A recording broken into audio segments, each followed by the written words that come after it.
Joining me now is the chair of the Democratic National Committee, Tom Perez. Good to see you. Thank you for coming on the program. Great to be back with you. So tell us a little bit about how and when this decision was made and how you think it could impact the ability to get out the message of what is the traditional kickoff to a campaign and obviously one where you want to get a bump. Sure. Well, from the beginning of this pandemic, our North Star has always been public health and safety. That was clear from the outset. And we have always made sure that we listen to the experts because our convention isn't about the ego of a nominee. It's about telling our vision and our values to the nation. And the situation, quite frankly, in Wisconsin and in many other places has been worsening. And so based on the consultation with public health experts, and again, this is our North Star, we made a judgment that out-of-town speakers should not be traveling to Milwaukee. Now, we're still going to have a very robust, in the second part of your question, how does this affect our ability to get our message out? I don't think it affects our ability in any way, shape, or form. We're going to have a convention that still highlights the great city of Milwaukee and is rooted across America. We've got a great production team. The vice president will speak from Delaware Thursday night and accepting the nomination. And I'm excited about highlighting our values and, frankly, the differences. And the differences are night and day between Joe Biden and his inclusive vision for America and Donald Trump, who's all about his own ego. Would you say, though, realistically, that what we used to know about conventions is off the table? We don't know how people will react to a virtual convention. Would you say you don't know whether or not to expect a bump? Well, what I know is we have a lot in store that's going to be very exciting. What people want to know about a convention, conventions are the 99.9% of the people see conventions from television. It's great to be in the town. I've been to a number of conventions. That's really exciting.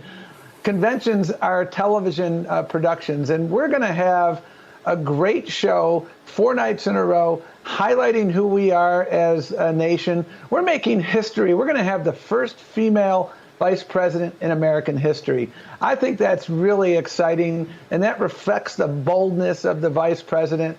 And our party platform is a bold vision of inclusion. And I think I've said to our team many times, our necessity is often the parent of ingenuity and innovation. And we have a historic pandemic here, and we've got a great team, and we are innovating. And I think the American people are going to see a remarkable production that is going to highlight who we are as a party and how we're going to build back better this nation and unite this nation under a person who's been uniting the nation his entire career.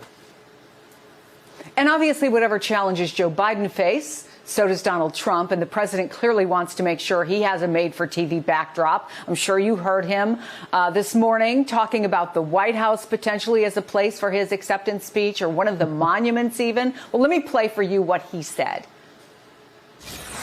There are reports that you're considering possibly giving your convention acceptance speech from the White House lawn. We're thinking about doing it from the White House because there's no movement. It's easy, and I think it's a beautiful setting, and we are thinking about that. It's certainly one of the alternatives.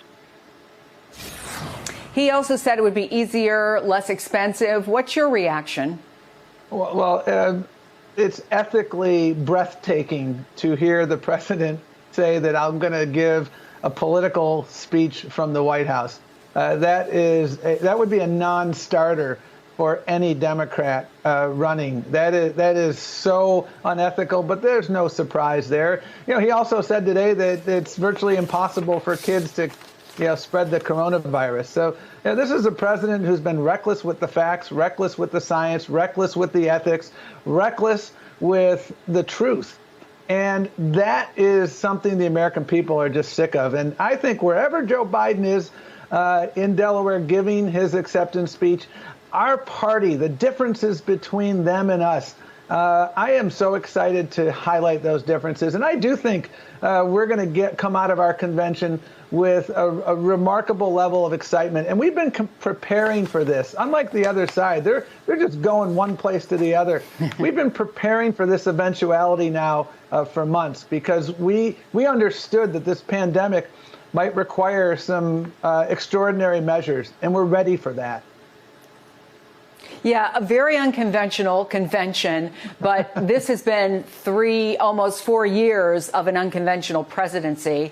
And I want to play an interesting exchange that Joe Biden actually had with a reporter last night about something that the president has been saying. Please clarify specifically, have you taken a cognitive test? No, I haven't taken a test. Why the hell would I take a test? Come on, man. That's like saying before you got in this program, you take a test where you're taking cocaine or not. What do you think, huh? Are you a junkie? What do you say to President Trump, who brags about his test and makes your mental state an issue for voters? Well, if he can't figure out the difference between an elephant and a lion, I don't know what the hell he's talking about. So then Joe Biden went on to say he can't wait to debate. So I ask you, Tom Perez, how many will there be? And have you gotten any indication that Biden has any hesitation about debating, which is what Trump and many on the right have been suggesting? The vice president has been very clear that he accepts the terms and conditions of the debate commission for 3 debates. What's really interesting is the Trump campaign, who said just yesterday, they said, yes, we will, or a spokesperson for Trump said, yes, we'll have 3 debates. And then the Trump campaign walked back that statement. So I think the people you need to ask about debates about are the Trump folks. And frankly, the question that was asked of the vice president, that's a stupid question, with all due respect. And Donald Trump has nothing to work with in this campaign because he's been a colossal failure. And so they want to change the subject. There's so much more to talk about, especially some of the down ballot races, whether you guys can take the Senate. We're out of time, but I hope you can come back. Chairman of the Democratic National Committee, Tom Perez, thank you so much. Hey there, I'm Chris Hayes from MSNBC. Thanks for watching MSNBC on YouTube. If you want to keep up to date with the videos we're putting out, you can click subscribe just below me, or click over on this list to see lots of other great videos.